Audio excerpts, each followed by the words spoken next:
Hello everyone, बहुत बहुत स्वागत है आप सभी का। आप देख रहे हैं यू द रियल। मैं हूं आपका अपना निजी सलाहकार अमित राज शर्मा। आज की वीडियो में हम SBI life insurance company limited के स्मार्ट हमसफर प्लान के सरेंडर वैल्यू के साथ में पेड अप पॉलिसी के बेनिफिट को समझेंगे। तो सबसे पहले जानते हैं सरेंडर वैल्यू के बारे में। अगर आपके पास ये पॉलिसी है तो कम से कम लगातार 2 साल प्रीमियम पे करने के बाद ही आप पॉलिसी को सरेंडर कर पाएंगे, उससे पहले नहीं। और जो गारंटेड सरेंडर वैल्यू होगी उसको ज्ञात करने के लिए आपको यहाँ पे G का मतलब है गारंटेड। ठीक, गारंटेड सरेंडर वैल्यू फैक्टर जो प्रीमियम के लिए होता है उसका आप गुणा करेंगे टोटल पेड प्रीमियम में जो बेस प्रीमियम आपने पे किया है। फिर उसके बाद में बेस सरेंडर वैल्यू फैक्टर जो होगा बोनस के लिए, जिसे यहाँ पे बोनस सरेंडर वैल्यू फैक्टर कहा गया है, उसका गुणा करेंगे आप वेस्टेज सिंपल रिवर्सनरी बोनस में। जहां तक आपने प्रीमियम पे किया वहां तक जितना इकट्ठा हुआ उसमें दोनों को जोड़ देंगे, गारंटेड सरेंडर वैल्यू निकल के आ जाएगी। एग्जाम्पल ले लेते हैं जिससे हम कैलकुलेशन को समझ सकें। पॉलिसी ब्रोशर का ही उदाहरण हमने कैरी फॉरवर्ड किया है। यहाँ पे श्रीमान ए 40 साल की उम्र, उनकी धर्मपत्नी की उम्र 35 साल की, पॉलिसी टर्म 25 साल का, तो प्रीमियम पेमेंट टर्म भी 25 साल का, क्योंकि रेगुलर प्रीमियम पेमेंट टर्म का ऑप्शन है इस प्लान में। बेसिक सम और 3 लाख रुपए का लिया तो सालाना 15,687 रुपए का बेस प्रीमियम वो यहाँ पे करेंगे। प्लान में जो बोनस का रेट रहा है पिछले कुछ सालों में वो 2.75% से लेकर के 3.50% रहा है। तो इस वजह से हम यहाँ पे कॉमन 3% का रेट मान रहे हैं। अब हम मान रहे हैं यहाँ पे कि श्रीमान ये 7 साल लगातार पॉलिसी चलाने के बाद, टाइम पे प्रीमियम पे करने के बाद पॉलिसी को सरेंडर करना चाह रहे हैं। तो ऐसे में वो 7 साल में 15,687 में अगर आप 7 का गुणा कर देंगे तो 1,09,809 रुपए का वो प्रीमियम पे कर लेंगे। और ऐसे में जो वेस्टेज सिंपल रिवर्सनरी बोनस इकट्ठा हो जाएगा वो 3 लाख का आप 3% निकालेंगे, उसमें 7 का गुणा करेंगे तो 63,000 रुपए का वेस्टेज सिंपल रिवर्सनरी बोनस हो जाएगा। GSV का मतलब है गारंटेड सरेंडर वैल्यू फैक्टर 50% होगा टोटल पेड प्रीमियम के लिए, और जो बोनस सरेंडर वैल्यू फैक्टर होगा वो 0.0613 होगा। ठीक, फॉर्मूले में सारी वैल्यू रख देते हैं। 50% हम यहाँ पे निकालेंगे 1,09,809 का, और 63,000 में हम गुणा कर देंगे 0.0613 का। तो हमारा यहाँ पे गारंटेड सरेंडर वैल्यू 54,904 रुपये 50 पैसे के साथ में 3,861 रुपये 90 पैसे जोड़ देंगे तो 58,766 रुपये 40 पैसे का यहाँ पे गारंटेड सरेंडर वैल्यू हो जाएगा। बात करते हैं पेड अप पॉलिसी की। अगर आपने 2 साल प्रीमियम पे कर चुके हैं, प्रथम 2 साल, ठीक, उसके बाद में नहीं पे कर पा रहे हैं तो ग्रेस पीरियड के बाद में पॉलिसी पेड अप पॉलिसी में कन्वर्ट हो जाएगी। मतलब कि जो डेथ बेनिफिट हैं और जो मैच्योरिटी बेनिफिट हैं वो कंटिन्यू रहेंगे, और जहां तक आपने प्रीमियम पे किया वहां तक बोनस भी आपको मिलता है। किस तरीके से बेनिफिट की कैलकुलेशन करेंगे आगे चल के समझेंगे। अभी वीडियो को फुल स्क्रीन पे कर लीजिए क्योंकि गारंटेड सरेंडर वैल्यू फैक्टर का जो चार्ट है वो हमारी स्क्रीन के ऊपर है।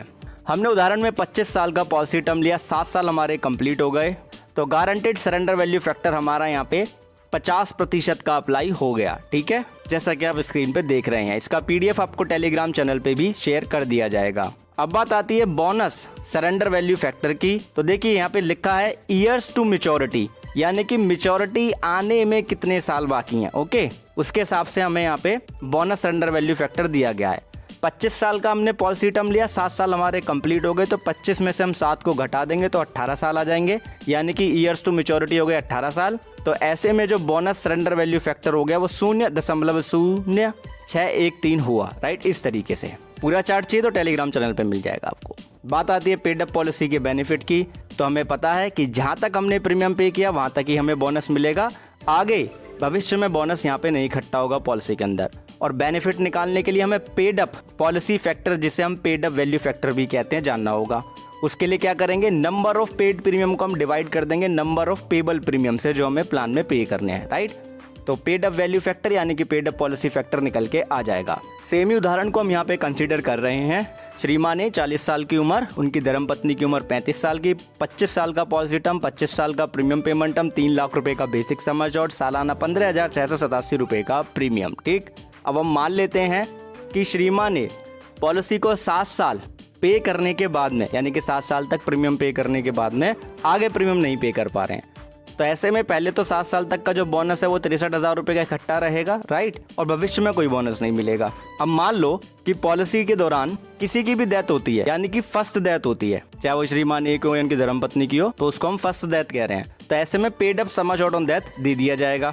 अब paid up sum assured on death जानने के लिए हम क्या करेंगे, पेड अप वैल्यू फैक्टर निकालेंगे। 7 साल प्रीमियम पे कर रहे हैं 25 साल का प्रीमियम पेमेंट टर्म है, तो 7 को डिवाइड कर दिया 25 से, तो 0.28 हमारा यहाँ पे पेड अप वैल्यू फैक्टर आ गया। तो paid up sum assured on death निकालने के लिए हम क्या करेंगे, जो हमारा बेसिक सम अश्योर्ड है 3 लाख रुपए का, उसमें हम पेड अप वैल्यू फैक्टर यानी कि 0.28 का गुणा कर देंगे, तो 84,000 रुपए का paid up sum assured on death आ जाएगा। अब प्लान में ये भी कहा गया है कि सम अश्योर्ड ऑन डेथ का आप कंपैरिजन करेंगे टोटल पेड प्रीमियम का 105% निकाल के। तो 7 साल में 1,09,809 रुपए का प्रीमियम पे किया था, उसका 105% निकाला तो 1,15,299 रुपए 45 पैसे आया।